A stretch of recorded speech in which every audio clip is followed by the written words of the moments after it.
napakainit po ng pagtanggap sa akin ni Bro SG at ng kanyang asawa dito, mga kamarites. So yan, dito kami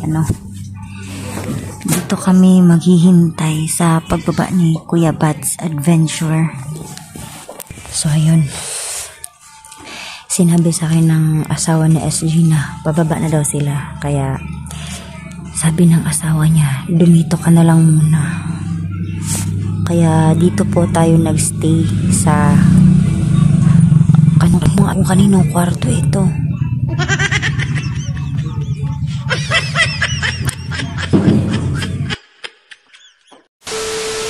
So yan, good morning po sa ating lahat, mga kamarites.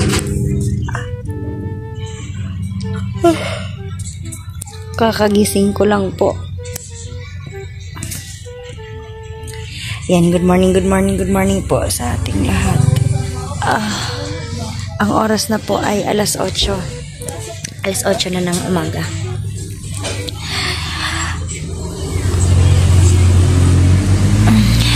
Ayan.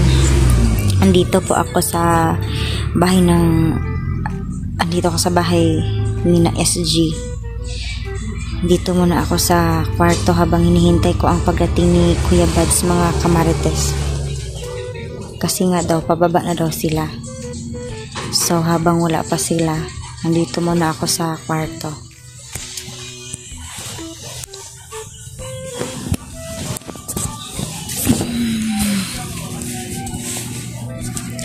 So, ayan, napakainit po ng pagtanggap sa akin ni Bro SG at ng kanyang asawa dito, mga kamarites. So, yan, dito kami maghihintay sa pagbaba ni Kuya Bad's Adventure. So yan, nandito muna tayo sa kwarto nila kasi mahihiya po tayo doon na lumabas. Dito na lang muna tayo. Wala akong masyadong tulog kagabi ba. Sinabi sa akin ni Burno kahapon na naduduwal daw siya habang sumasakay kami ng bus. Hindi kasi kami sanay na sumakay ng bus, mga marites. Naduduwal talaga kami every time na sasakay kami ng bus. Tapos long ride. Sanay kami sa pagsakay ng motor. Kasi nga lang yung motor is open. So ayun. Sinabi sa akin ng asawa ni SG na bababa na daw sila. Kaya sabi ng asawa niya, dumito ka na lang muna. Kaya dito po tayo nagstay sa kaninong kwarto ito.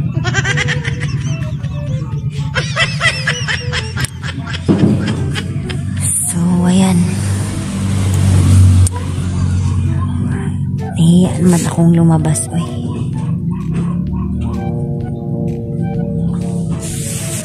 Mamaya na lang ako lalabas, mga marites. Alas 8 pa naman.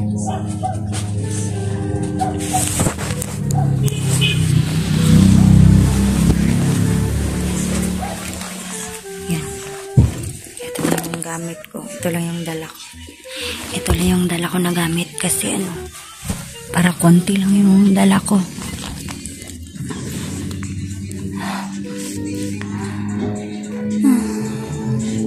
So yan, hindi ko alam kung kailan pa darating dito si Kuya Bad's.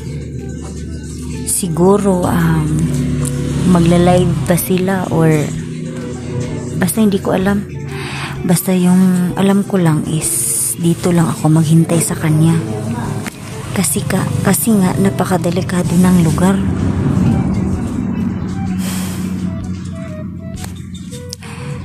Nahihiya man ako na lumabas dito, kaya dito na lang ako palagi sa kwarto, mga marites. Wala akong kamarites dito, kaya kayo na lang.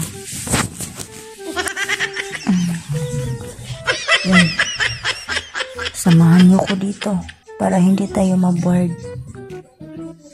Sobrang bored na bored ako dito ba.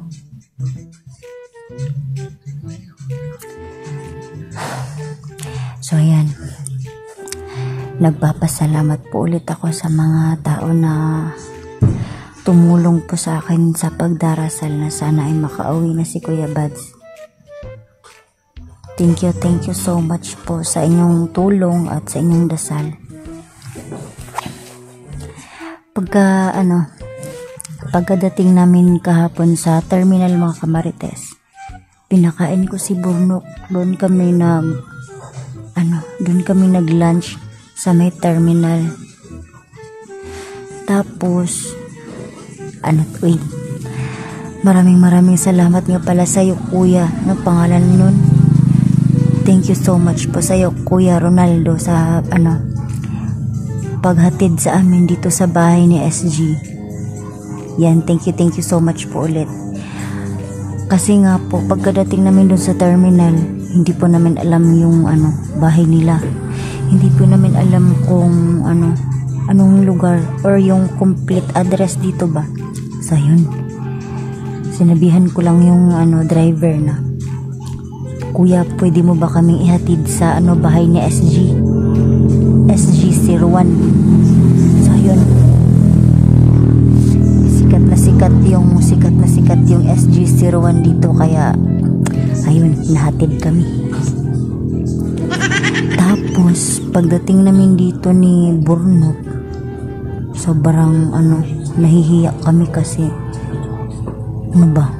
wala kaming kakilala dito, wala kaming close dito sa bahay nila. So ayun, nagpapasalamat ako kasi sobrang hospitable ng asawa niya. Tapos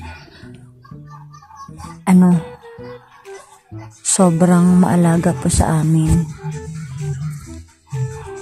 Thank you so much nga pala sa asawa ni SG01 sa pagpapatuloy sa amin dito sa kanilang bahay. Ayun. So yan, hihintayin na lang kita dito, Kuya Bads. Di bali nang maboard ako, basta nakapag-stay at may opportunity ako dito na mahintay ka. Ayun. So yung ginawa ko kagabi is nagvi-video, gumala ng konti. Nanonood lang ako ng mga videos ni Kuya Bads dito para hindi naman totally na maboard sa paghihintay sa kanya. Kasi sa totoo lang, nakaka-board talaga yung maghintay ka sa tao na ang tagal naman palang dumating.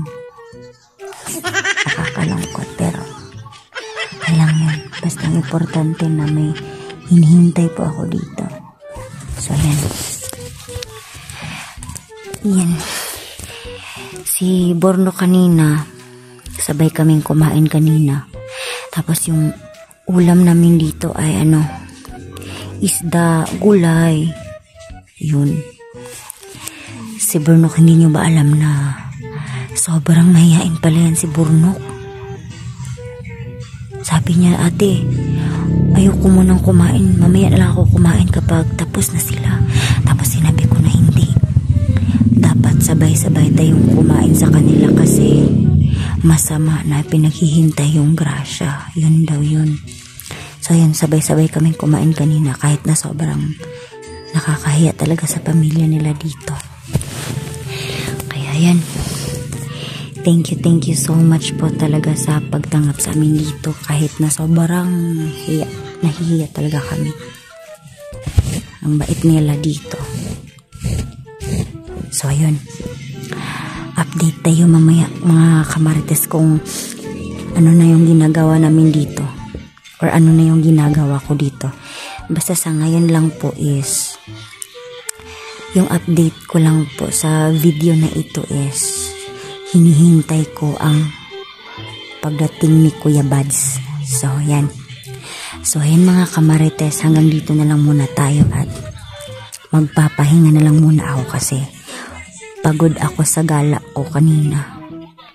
nag-walking kasi ako. So ayan, update tayo mamaya mga kamarites. Bye bye muna, bye.